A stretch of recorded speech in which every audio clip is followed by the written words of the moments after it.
অধিকাংশ উপদেষ্টাদের মধ্যে তারা কিন্তু এই জুলাই আগস্ট গণ অভ্যুত্থানের চেতনা ধারণ করেন না। এদের মধ্যে দুই একজন ছাড়া এমন কোনো উপদেষ্টা নাই যিনি একটা স্ট্যাটাস দিয়েছেন এই শেখ হাসিনার সরকারের বিরুদ্ধে, একটা কথা বলেছেন মিডিয়াতে দুঃশাসনের বিরুদ্ধে, খুঁজে পাওয়া যাবে না। আজকে যদি এই শেখ হাসিনার সরকার ক্ষমতায় থাকতো তাহলে এই যে এত অপকর্ম তারা করে গিয়েছে তো আমরা জানতে পারতাম না। এমন একটা মিডিয়া গোষ্ঠী তিনি রেখে গিয়েছেন যাদের একমাত্র কাজ ছিল তেল দেওয়া। বিদেশ থেকে ফিরে আসলে যেইভাবে তাকে তেল মর্দন করতো আমাদের তো লজ্জা হতো, তাদের লজ্জা হয় কিনা জানি না।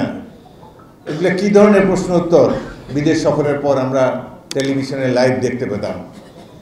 পিয়ন পর্যন্ত 400 কোটি টাকা চুরি করেছে হেলিকপ্টারে করে, এটা প্রধানমন্ত্রীর বক্তব্য, অনির্বাচিত বিনা ভোটের প্রধানমন্ত্রী।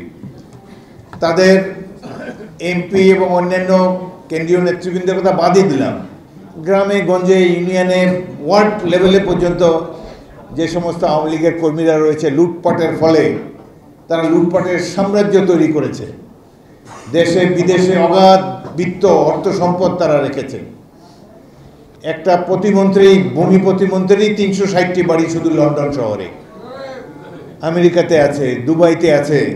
কি ধরনের ঐতিহাসিক লুটপাট তারা করে গিয়েছে। বাংলাদেশের কেন পৃথিবীর কোনো ইতিহাসে কোনো দল এরকম ব্যাপক লুটপাট করেছে তার কোনো উদাহরণ আর ভবিষ্যতে পাওয়া যাবে না।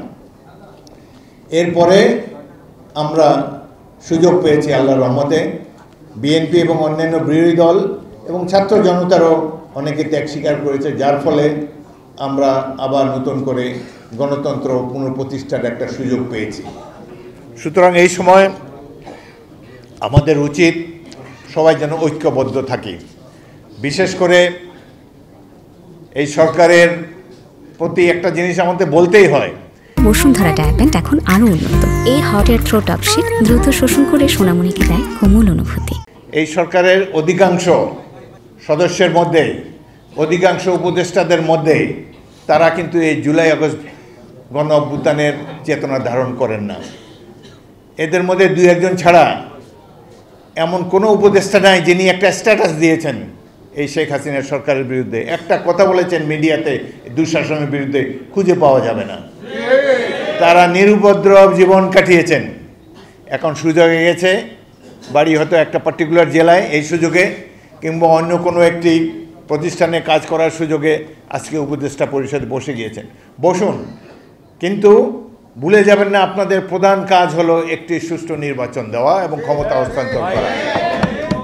এই অন্তর্বর্তী সরকারের প্রধান কাজ হলো একটি সুষ্ঠু নির্বাচনের মাধ্যমে জনগণের প্রতিনিধিদের কাছে দায়িত্ব হস্তান্তর করা। কিন্তু এই কথা তারা বলে না, ভুলে গিয়েছে।